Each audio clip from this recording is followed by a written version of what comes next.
On December 7, 1930 in San Francisco, California, 35-year-old nurse Marita Cruz was working the night shift at the Magdalene Insane Asylum when she caught a glimpse of something scurrying down the hallway in the darkness. She decided to investigate to see what it was.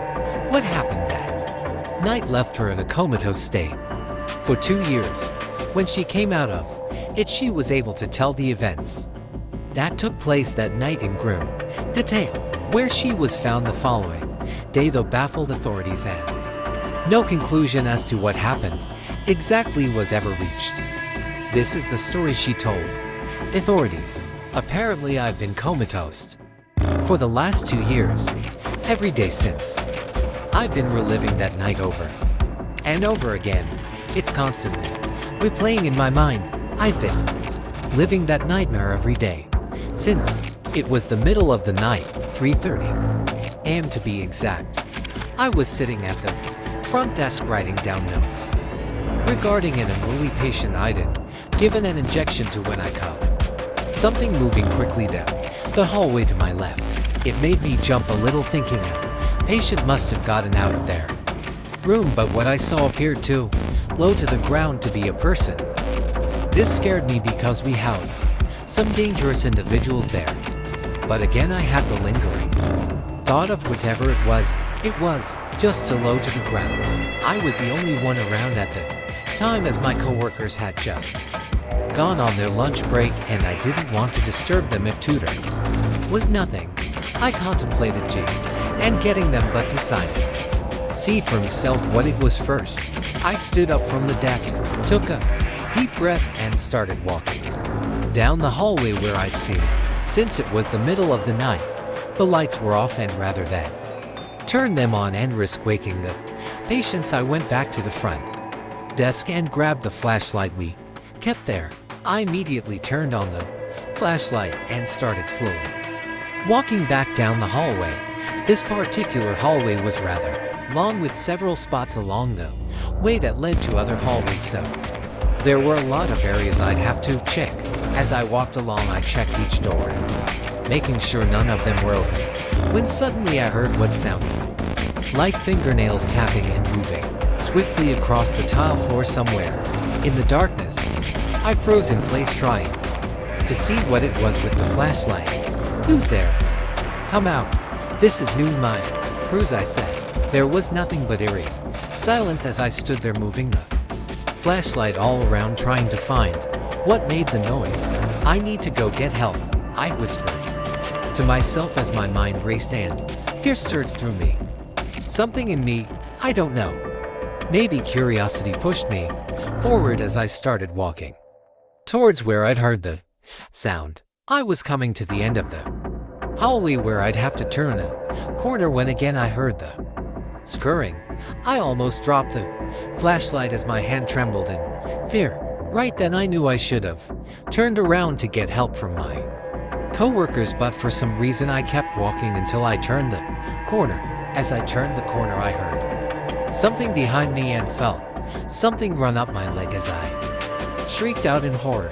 Whatever it was made its way up my back and attached itself to the back of my head.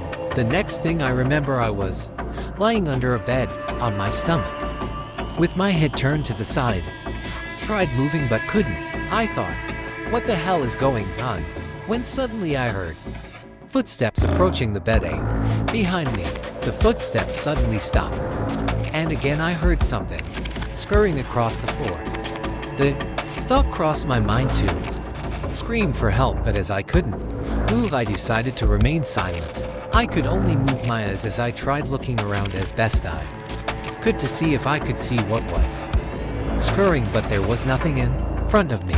I then felt something slowly moving up my right leg that, without warning, it grabbed me, pulling me out from under the bed and out of the room I was in. I was quickly pulled across the tile floor. I tried guessing where I was, but since I couldn't move my head, all I could see was the wall next to me and had no idea where I was. Am I going to die? Where am I being taken? I thought as I was pulled along in the darkness. I was dragged for a bit before I felt a sudden drop and realized I was being taken down some stairs, which meant we were headed for the basement. As I was taken down the stairs, which were metal and tile, like hell as my head hit each step. I tried screaming out, but nothing would come out, nothing but tears streamed down my cheeks. Once I reached the bottom of the stairs, I was dragged a bit further through the darkness before coming to an abrupt stop. I could then hear what sounded like hundreds of things scurrying across the concrete floor. I then felt the things one by one base crawl up on me until my body was covered. I was horrified as I laid there with these unknown things covering me. A few minutes went by, then I heard what I thought was a man shout something from somewhere. In the darkness, the things instantly got off me. I could hear footsteps approaching, then abruptly stop when they got next to me. I was then quickly picked up by something and carried off through the darkness. Whatever was carrying me reeked of something I've never smelled before. I can't describe it. It was horrible. A few minutes went by before I was tossed to the ground and whatever was carrying me walked away as I heard its footsteps become faint. It wasn't long before I heard them scurrying and again was covered with the things crawling all over me. I still couldn't move or scream. At that point, just lay there with only my thoughts. I wanted to roll my eyes back into my head and make it all end. I started feeling sharp pains all over my body, like 1,000 needles were being jabbed into me. All at once, the pain was so severe, I passed out. The next thing I remember was waking up and seeing brightness from what appeared to be a moon.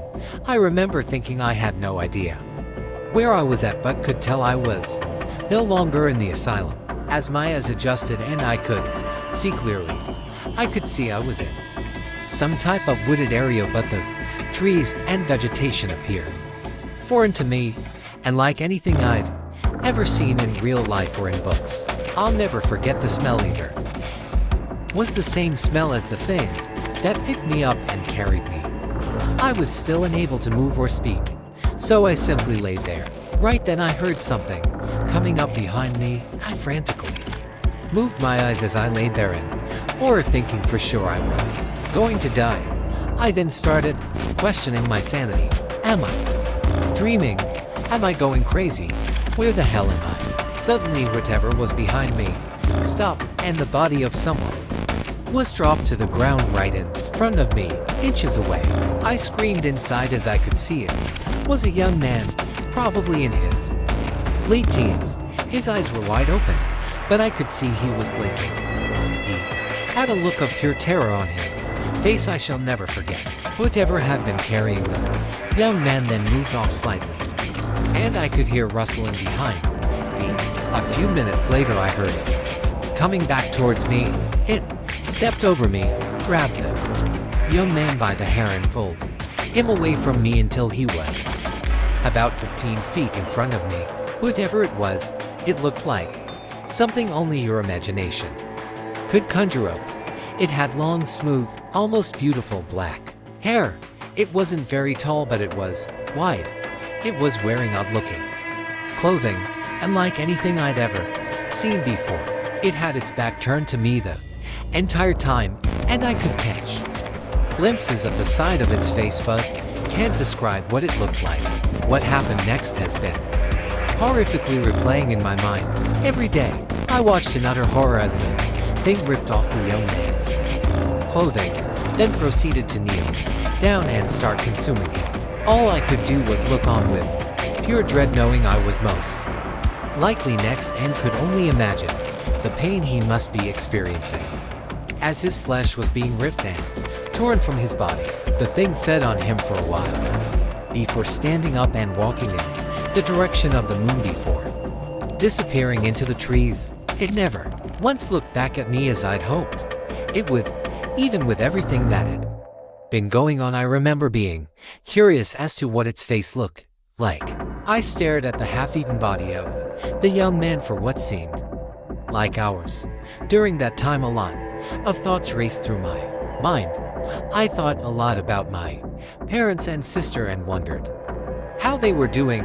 It had been months since I'd seen them. Of course I thought about what was happening, especially where I was at and what the thing was. Did I die and go to hell? Was I in another world? I thought a lot of crazy ideas went through my mind. I'd been laying there for quite a while when suddenly I was able to move my fingers again. Then within a few minutes I was able to move my limbs. It wasn't long before I was able to get up on my knees and then was able to stand. As I stood looking around me, I remembering that moment being the most scared I'd ever been in my life. When I couldn't move, I'd given up, but no, there was a chance I could survive. I contemplated which way I should run and decided to head in the opposite direction of where the thing had disappeared into the trees. When the thing brought the young man, he came from behind me but left in the opposite direction. Maybe where he'd brought the young man from was the way back home, I thought. Of course I had no idea, but it was the best I could come up with. I hadn't walked in a while and my legs were very stiff. I stumbled along as best I could as I headed through the forest. The further I walked, I started noticing the forest went from being very thick to becoming more open and the trees becoming giant. I also noticed the temperature was changing. It went from being hot and humid to now it was cold and dry, almost freezing in fact. I'd been walking for a bit when I heard something behind me coming swiftly through the trees. I stopped and started panicking. No doubt it was the thing. I looked behind me but could see nothing. My legs were starting to feel better, so I knew I needed to run. I took off running as fast as I could, but the shoes I had on were not conducive for running. The dress I had on also kept getting snagged on bushes and branches which up the would slow me down. I tried listening for the thing as I ran but couldn't hear anything. I decided not to stop to check as it didn't matter anyway. I ran and ran until I was about to pass out from exhaustion when, without warning, I was tumbling down a steep hill and everything went black. Apparently I woke up 2 years later, which came as quite a hail to me. Like I said in the beginning, over the last 2 years as I was comatose, I relived those events in my mind over and over again. It was a nightmare that would not end. Marita was found by some hunters the following morning, December 8th at 6 a.m. lying down on a road deep in what is now known as the Redwood National Park, over 300 miles away from the Magdalene Insane Asylum. When she was found, she was quickly taken to the nearest hospital where they discovered she was covered in hundreds of little bite marks from something, and no authorities thoroughly investigated the incident but never came to a conclusion. How she got there remains a mystery to this day. It's been investigated by numerous people over the decades but never been solved. Her co-workers went to eat lunch at 3:15 a.m. with Marita still at the front desk. It's at least a 5.5 hour drive to the Redwood National Park from San Francisco, and she was discovered at 6 a.m., which is not near enough time to be able to make the drive. Subscribe for more videos.